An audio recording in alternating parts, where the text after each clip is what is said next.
What's up mga ka-internet explorers? We're back again for another videos to share new discoveries of ours and new knowledges. Once again, I'm Chris. I'm Sam. Danica here. And I'm Bea. Are you ready to discover history relating to psychology? Before that, what is psychology? Psychology is the study of the connections between the mind and behavior.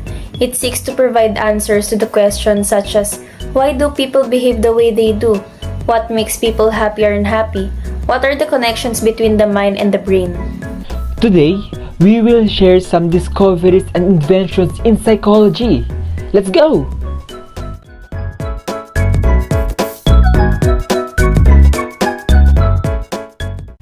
To start with, in 1881, Wilhelm Wundt published the first journal in psychology entitled Philosophical Studies, and this was the reason why the study of psychology leaned more into science. Also, Wilhelm Wundt is considered as the father of psychology because he was the one who intended to make psychology as science. For that reason, mas lalong nag-grow up to this day ang field ng psychology. First psychological laboratory in US was invented by Gene Stanley Hall in 1883. Is to acquaint with the standards, tests, or skills based on relevant dimension of performance, to perform psychological experiments, and to train in various psychological assessment techniques. Around the year 1892, a small group of individuals interested in the new psychology established a group known as the American Psychological Association, or APA. The APA's basic management structure was a council with an executive committee, which stayed in existence until the turn of the century. APA currently has a council of representatives, in addition to a board of directors.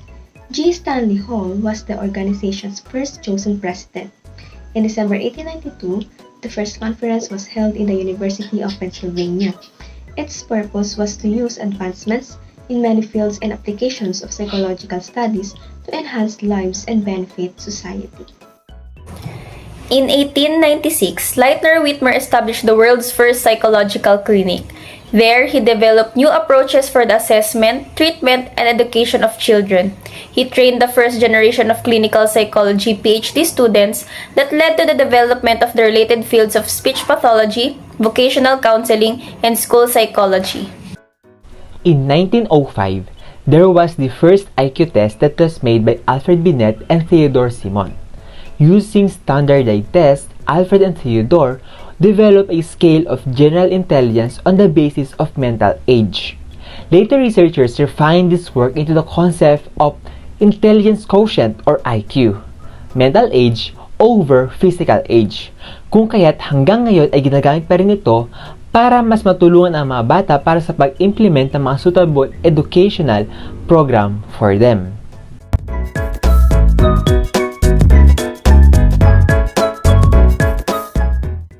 Army intelligence test invented by Robert Yerkes in 1917 to identify Army recruits with low intelligence and allow for the recognition of all those who were candidates for special assignments and officer training schools.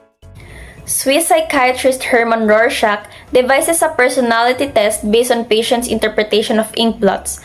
The technique he developed has been applied since 1921 in a number of countries. Although it has a long remained controversial and divided opinions, this did not prevent it from overcoming the barriers of science to have a major influence on pop culture, resulting in an undeniably legacy for the development of psychiatry in the 19th century.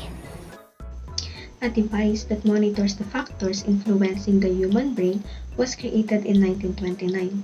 The electroencephalogram, or EEG, was created by psychiatrist Hans Berger.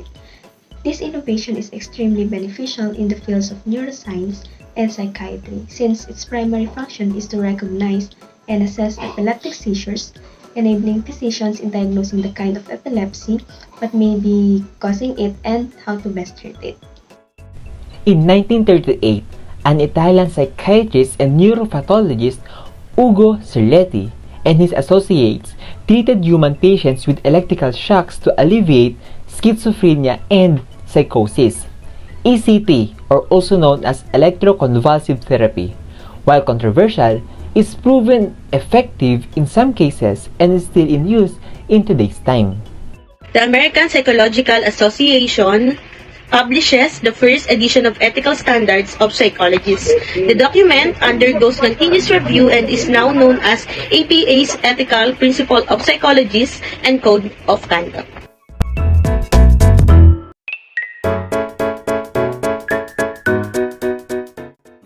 The development of psychoactive drugs in the 1950s and their approval by the FDA initiates a new form of treatment for mental illness. Among the first such drugs is Doriden, also known as Rorer, an anti-anxiety medication approved in 1954. Psychopharmacology is a professionally recognized specialty field within clinical psychology dedicated to the study and therapeutic use of psychotropic medication, in addition to traditional psychological interventions for the treatment of mental disorders and promotions of overall patient health and well-being. Godfrey Hamsfield invented CT scan in 1979. The idea to invent such technology like this is only on his vacation.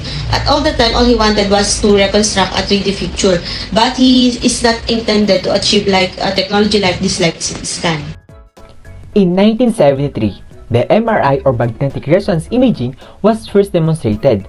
It creates a strong magnetic field placed around the brain and gives psychologists a non-invasive way to structurally scan the brain.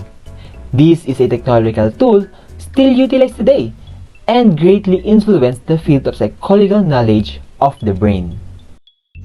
In 1974, another brain scanning device or technique was invented.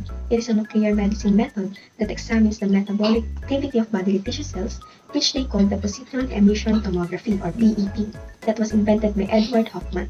It is a hybrid of nuclear medicine and biochemical analysis. Psychologists can investigate ordinary neural activity in healthy people and patients with neurologic disorders without directly causing or structural harm. In 1991, Seiji Ogawa, a Japanese biophysicist, and Ken Kong, a Hong Kong-born American nuclear physicist, devised functional magnetic resonance imaging, or fMRI. This contributed to the technique's popularity in imaging normal brain activity. Notably among psychologists, it has contributed to a better understanding of how memories are acquired, communication, discomfort, intellect, and emotion, to name a few disciplines of the study. fMRI is also employed in clinical and corporate settings.